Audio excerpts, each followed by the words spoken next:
Hi, boys and girls. It's Miss Bissell. We are working on lesson 4-9 today. We're going to be multiplying decimals. You are going to need graph or notebook paper, and you will also need to be turned into your textbook on page 215 of volume 1. So I will give you a minute to get there. On page 215, we're going to jump right in. I've already taught you how to multiply decimals. Our essential question for today is, how can you use the standard algorithm to multiply decimals? All right, real quick, we're just going to take a look at the visual learning problem that is on page 214, this example right here. All right, so we have Melissa making fruit punch. She wants to make 2 5/10 batches using the recipe below. And the question is, how much cranberry juice should Melissa use? All right, so in one recipe of the fruit punch, we would use 1 5/10 liters of cranberry juice. And Melissa wants to make 2 5/10 batches. So that's 2.5 batches. So our little 5th grade helper lets us know that since we're making 2.5 or 2 5/10 groups of 1 5/10, then we can multiply 1 5/10 times 2 5/10 to find out how much cranberry juice Melissa should use. So let's go through the steps. All right, first of all, we should estimate the product. They're going to use compatible numbers here. They're saying that 1 1/2 is close to 2, and since they know how to multiply 2 and 2 1/2 or 2 5/10, they're just going to use that set of compatible numbers. 2 5/10 2 times is 5 liters. So this is actually going to be a little bit of an overestimate, even though the second factor stays the same.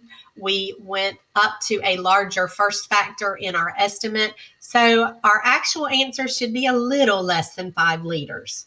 All right, and then step 2, you would multiply these numbers 1 5/10 and 2 5/10 as you would with whole numbers. So take a look here. You're multiplying 25 times 15. All right, you get your two partial products. 25 times 5 is 125. 25 times 10 is 250. When they added these together, they get 375. But that's multiplying with whole numbers. All right, so we have to do one more step. Step 3, we have to add the number of decimal places in each factor to find the number of decimal places in the product. Okay? So I see that there's 1 decimal place in the first factor and 1 decimal place in the second factor. So there's a total of 2 decimal places in the factors. So there will be 2 decimal places in the product. So when you move over and you count, you will put the decimal point between the 3 and the 7. So Melissa needs to use 3 7/5 liters of cranberry juice. 3 7/5 liters is a little less than the estimate of 5 liters. So here we go. The answer is reasonable. Okay. All right, let's take a look at the convince me. How many tablespoons of sugar does Melissa need? And explain how you found your answer. So when I go back up to the recipe, the sugar, she needs 6 tablespoons. But don't forget, she's making 2 5/10 or 2.5 batches. So we would write that as 2 5/10 batches times those 6 tablespoons of sugar. Let's get a quick estimate first. All right, I'm going to actually drop down and I'm going to round 2 5/10 to 3. I'm going to keep the 6. 3 times 6 is 18. So my estimate is going to be that she's going to need about 18 tablespoons of sugar. All right, that's my estimate. Now let's do the actual math. So we've got 2 5/10 that we're going to be multiplying times 6. I like to keep the decimal places in my factors. I know they took them out up here, but I think when you start taking them out, you're playing a dangerous game because you might forget to put them back in. So I go ahead and leave them in my factors where they are. All right, 6 times 5 is 30. 6 times 2 is 12 plus 3 is 15. I have 1 decimal place behind one of my factors. So I need 1 decimal place here. This is going to make my answer 15. So she needs 15 tablespoons of sugar. All right, my answer is reasonable And that is because this over here is an overestimate of 18 tablespoons. It's an overestimate again because even though I kept the second factor the same, I bumped the value of the first factor up from 2 5/10 to 3. So that's going to result in an overestimate. All right, let's grab your graph paper and let's do a little bit of work from page 215. Okay. There is another example if you want to talk about it at the beginning, okay, of the page. I guess we probably should.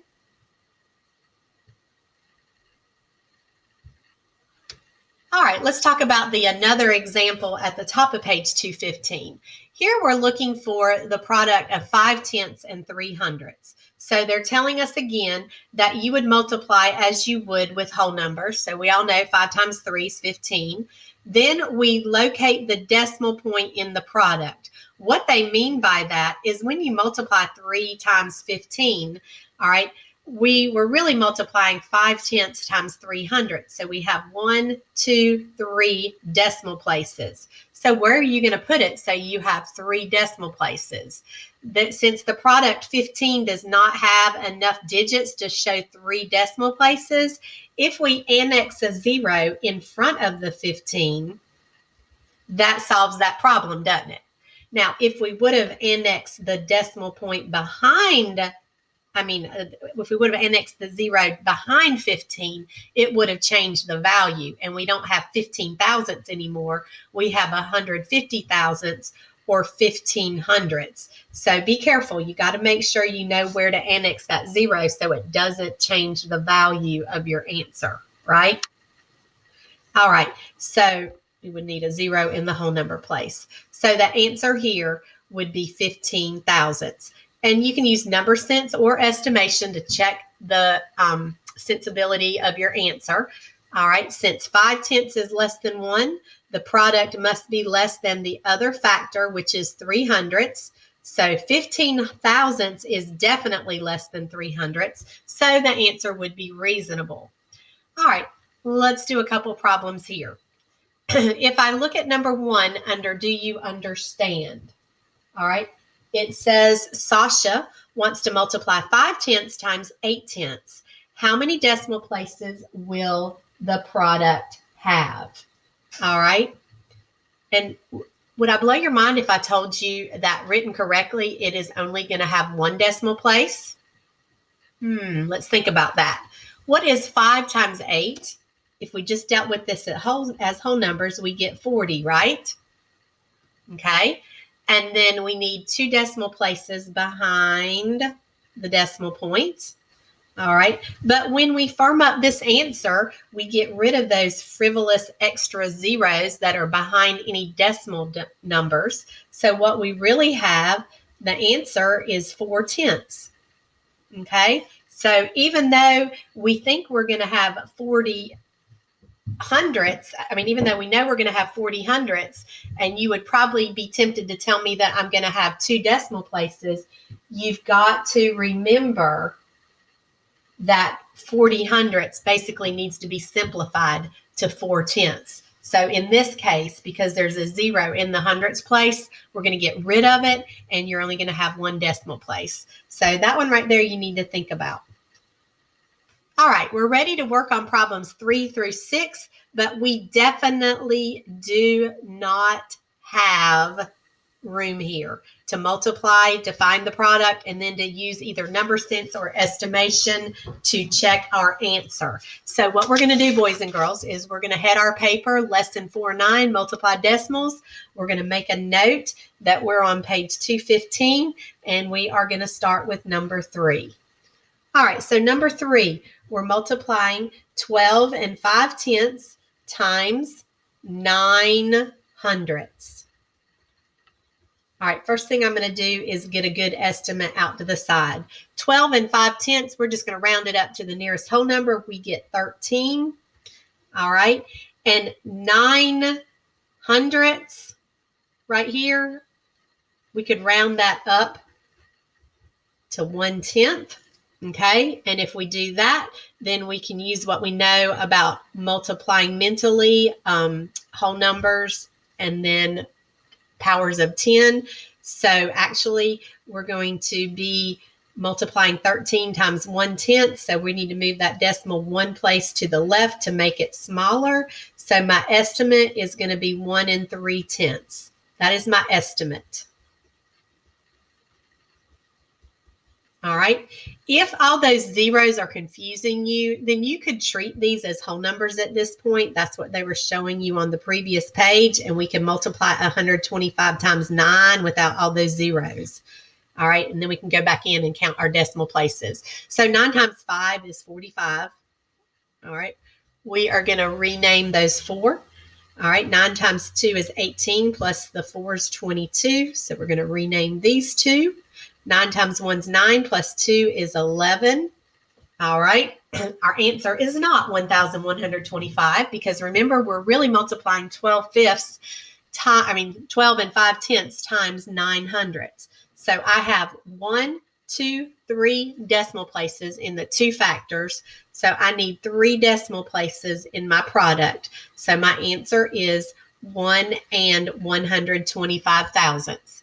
Now, comparing it to my estimate, it is reasonable, okay? It is very close to 1 3/10. All right? If you just look at the tenths, 1 1/10 is very close to 1 3/10. All right, let's look at number 4. Number 4, we are going to multiply 9 1/10 times 6 8/10. First thing we're going to do is get us an estimate here. I'm just going to round to the nearest whole number. 9 1/10 rounds easiest to 9. 6 8/10 would round up to 7.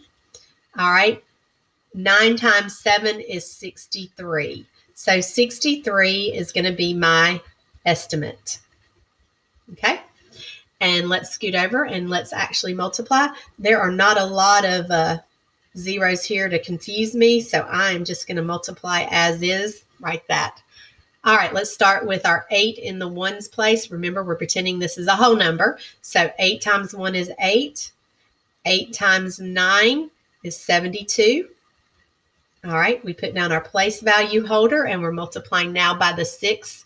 6 times 1 is 6. 6 times 9 is 54.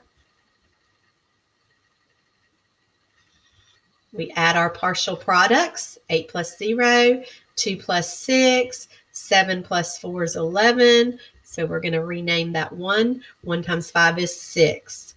All right, now it's time to place the decimal. I have 2 decimal places in my two factors. I need 2 decimal places in my answer. I get 61 88 hundredths.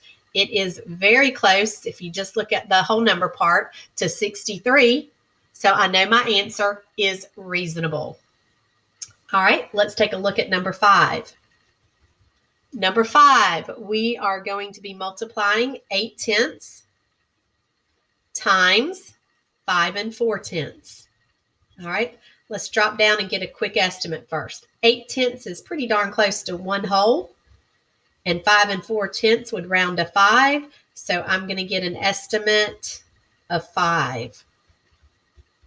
All right, we're going to do our actual multiplication. Remember, it doesn't matter what factor's on the top as long as I have the most digits. So I'm actually going to use 54 and 8 and not have so many zeros there. And then I'm going to come back in and put my decimal in, very much like they did on the example on page 214. 8 times 4 is 32. 8 times 5 is 40 plus the 3 I just renamed. So I get 43. 432 is what 54 times 8 is. I've got 8/10 times 5 4/10, 2 decimal places. So I need 2 decimal places in my answer. And I get a product of 4 32 hundredths, which is very close to my whole number 5. Again, you just have to look at the whole numbers when you're comparing. And that makes my answer or my product reasonable. And the last one here in this group is number 6, and we are multiplying 4/10 times 7 hundredths. Okay? And this right here is going to be a very small answer. If I multiply 4/10 by something smaller than 1 whole, and boy, 7 hundredths is a whole lot more, then my answer needs to be, the product is going to have to be less than 4/10 but it also is going to be less than 7/10, and I know, or 7/100, and I know that because 7/100 multiplied by 1 would be 7/100, right? So 7/100 multiplied by less than a number. Let me say that again.